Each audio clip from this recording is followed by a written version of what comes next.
to be the same system of all the other things that we have. Otherwise, the point is going to be somewhere in the wrong place. So, to do that, here you have the coordinate system, the output coordinate system of the layer that we're creating. We want to pick the same as one of the other layers that we have. Because the other layers that we have, all the other stuff that we gave to you in the folder, already has a coordinate system that works. So in this case, I'm going to pick this one, the same as the layer CoNOV, because that's the layer that has the municipality of Ovik. Yes? So how do I know which coordinate system my other pieces of work in these have? Oh, well, you can look at the properties, but in this particular case, you don't really need to know, because you can just ask it to pick the same as the others. Or we just, okay. Yeah, but if you want to know which one is the other one, then you can just click in the properties and look at it. Well, it's unnecessary for this. But you can just pick the same as the municipality one. And it shows here like RT90, that's the Swedish coordinate system, basically. And then you can click OK here. So here you have a new layer coming up. But there's a catch that the layer is empty, there's nothing in the layer. It's just like a canvas where you're going to put your stuff. So if I turn off everything else, the map is empty because the layer is empty. You see, the layer that I created, whose thumbnail is there, it's alright, but it's just empty. It's just empty.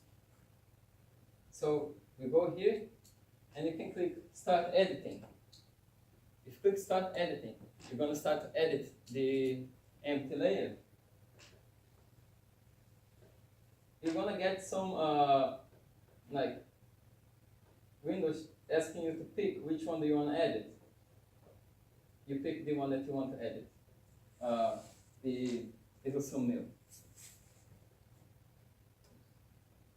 because you want the edits to be saved in the same folder that you save in the rest of the stuff that you have.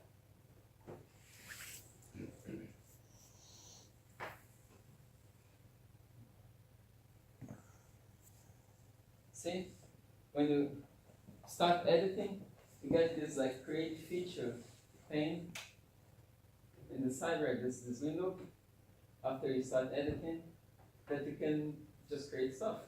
So we want to have a point, and we even have the coordinates for this point in the instructions. So I have this point here, right? And then you right click on the canvas, and then you have this absolute XY. Now that's important to note. And you know, it's really nice that you guys take notes and pay attention, because this is the part in this scenario that it's really easy to mess up, and then you don't get anything, and it doesn't work, and you get frustrated.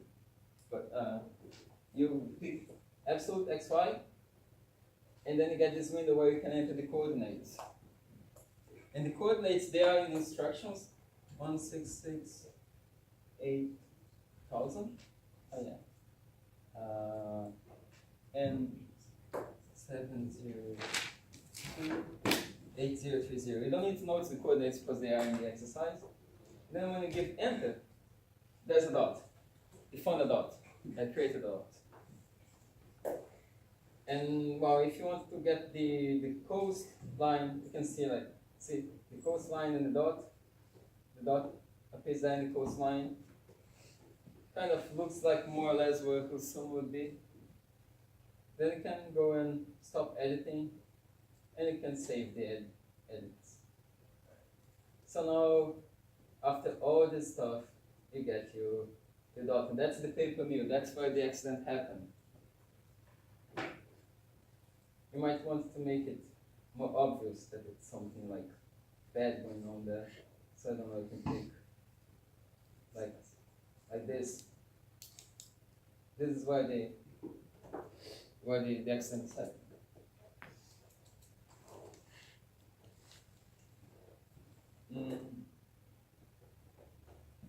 And then you want to create one of those buffers around it with the different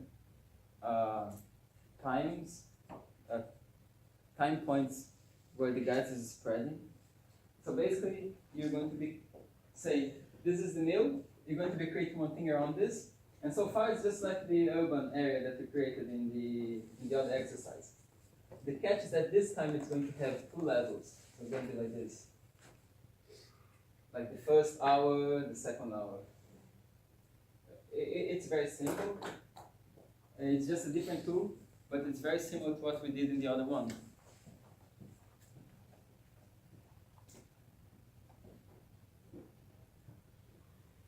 It's good if you come to search.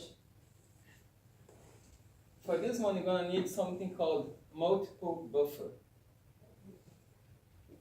Multiple buffer. Yeah, there you go. Multiple ring buffer. It's going to create that donut shape that you have there.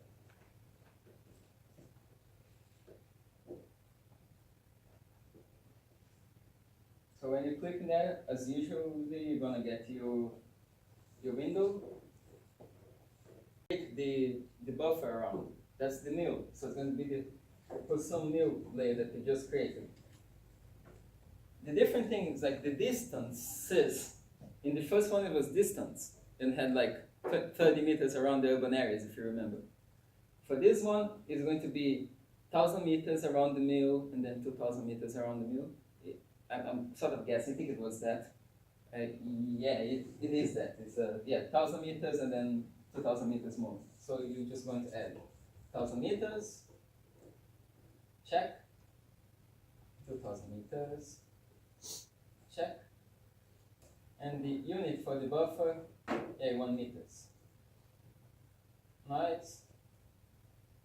Yeah, Houston Mill multiple ring buffer. Yeah, you can get a name that is better for you. We're just going to keep this name because it's we're in a hurry here, kind of. So there you go. You see? We have this sort of ring around it. Let's just make it transparent because we want to see the stuff that's under it too.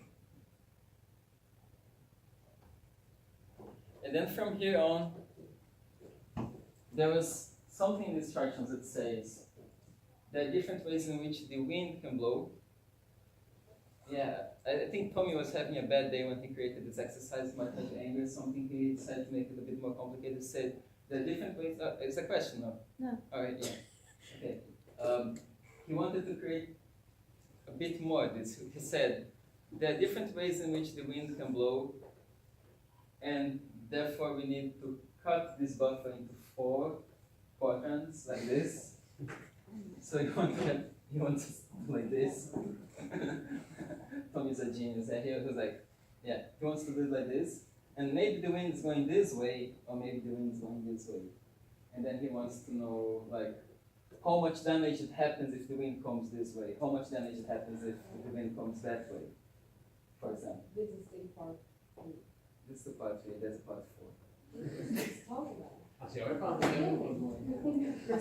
He's in Borås, it's a bit far. Alright. Do you guys need a break? Oh yes. Yeah, okay. 5 minutes break, and then we come back with this part. Good.